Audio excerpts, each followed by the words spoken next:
ನಮಸ್ಕಾರ ಗೆಳೆಯರೆ, SSLC ಪರೀಕ್ಷೆ ಹತ್ತಿರ ಬರುತ್ತಿದೆ.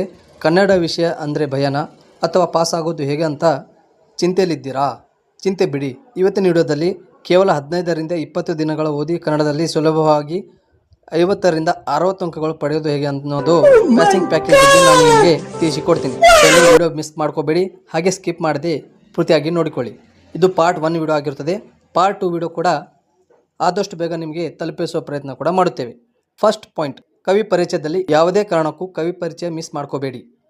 ದ.ರಾ. ಬೇಂದ್ರೆ, G.S. ಶಿವರುದ್ರಪ್ಪ, ಕುವೆಂಪು ಅವರಂಥ ಪ್ರಮುಖ ಕವಿಗಳ ಬಗ್ಗೆ ಓದಿಕೊಳ್ಳಿ. ನೆಕ್ಸ್ಟ್ ಪಾಯಿಂಟ್, ಅಲಂಕಾರ ಮತ್ತು ಛಂದಸ್ಸು. ರೂಪಕ ಮತ್ತು ಉಪಮಾಲ ಅಲಂಕಾರದ ಸೂತ್ರಗಳನ್ನು ಕಲಿತರೆ ಸುಲಭವಾಗಿ ಅಂಕ ಸಿಗುತ್ತದೆ. ಕನಿಷ್ಠ 10 ಪ್ರಮುಖ ಗಾದೆ ಮಾತುಗಳನ್ನು ವಿಸ್ತರಣೆ ಅಭ್ಯಾಸ ಮಾಡಿ. ಪ್ರಿಪರೇಟರಿಯಲ್ಲಿ ಎಕ್ಸಾಮ್ನಲ್ಲಿ ಕೇಳಿರುವಂಥ ಗಾದೆ ಮಾತು ಎಲ್ಲ ಪ್ರಾಕ್ಟೀಸ್ ಮಾಡಿಕೊಳ್ಳಿ. ಅಲ್ಲಿ ಕೂಡ ನಿಮಗೆ ಐಡಿಯಾ ಸಿಗೋ ಸಾಧ್ಯತೆ ಕೂಡ ಆಗಿರುತ್ತದೆ. ನೆಕ್ಸ್ಟ್, ಪತ್ರಲೇಖನ. ವೈಯಕ್ತಿಕ ಅಥವಾ ವ್ಯಾವಹಾರಿಕ ಪತ್ರಲೇಖನ ಕೂಡ ಕೇಳುವ ಸಾಧ್ಯತೆ ಕೂಡ ಆಗಿರುತ್ತದೆ. ಪ್ರಬಂಧ ಲೇಖನ, ಇದಕ್ಕೆ 5 ಅಂಕಗಳು ಒಳಗೊಂಡಿದೆ. ಪರಿಸರ ಮಾಲಿನ್ಯ, ಇಂಟರ್ನೆಟ್ ಬಳಕೆ ಅಥವಾ ಅಂತಾರಾಷ್ಟ್ರೀಯ ಹಬ್ಬಗಳ ಬಗ್ಗೆ ಗದ್ಯ ಮೇಲೆ ಕೂಡ 4 ಅಂಕಗಳ ಮೇಲೆ ಕೇಳಾಗುತ್ತೆ. ಇದು ಫ್ರೀ ಮಾರ್ಕ್ಸ್ ಇದ್ದಂತೆ. ಪ್ಯಾರಾಗ್ರಾಫ್ಸ್ ಓದಿ ಉತ್ತರ ಬರೆಯುವುದು.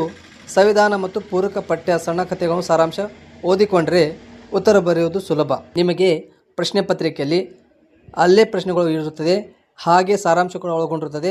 ಅಲ್ಲೇ ಓದಿಕೊಂಡು ಅಲ್ಲೇ ಉತ್ತರ ಬರುವ ಸಾಧ್ಯತೆ ಕೂಡ ಆಗಿರುತ್ತದೆ. ಹೋದ ವರ್ಷ ಒಳಗೊಂಡಿರುತ್ತ ಮಾಡಲ್ ಕ್ವಶನ್ ಪೇಪರ್ ಹಾಗೆ preparatory exam model question paper ನಾ ಹೇಳಿರುವಂಥ ಪಾಯಿಂಟ್ ಪ್ರಕಾರ ಪ್ರಾಕ್ಟೀಸ್ ಮಾಡಿಕೊಳ್ಳಿ. ಈ ಪಾಸಿಂಗ್ ಪ್ಯಾಕೇಜ್ ಫಾಲೋ ಮಾಡಿದರೆ ನೀವು ಫೇಲ್ ಆಗುವ ಮಾತೇ ಅಲ್ಲ. ಇಷ್ಟವಾದರೆ ಲೈಕ್ ಕೂಡ ಮಾಡಿ, ನಿಮ್ಮ SSLC ಫ್ರೆಂಡ್ಸ್ಗೆ ಜೊತೆ ಶೇರ್ ಮಾಡಿ. ಮುಂದಿನ ವಿಡಿಯೋದಲ್ಲಿ ನಾನು ಇಂಪಾರ್ಟೆಂಟ್ ಪ್ರಶ್ನೆಗಳ ಲಿಸ್ಟ್ ಕೊಡ್ತೀನಿ, ಅದಕ್ಕಾಗಿ ಚಾನಲ್ ಸಬ್ಸ್ಕ್ರೈಬ್ ಮಾಡಿಕೊಳ್ಳಿ. ಎಲ್ಲರೂ ವಿಡಿಯೋ ನೋಡೋದಕ್ಕಾಗಿ ಧನ್ಯವಾದಗಳು.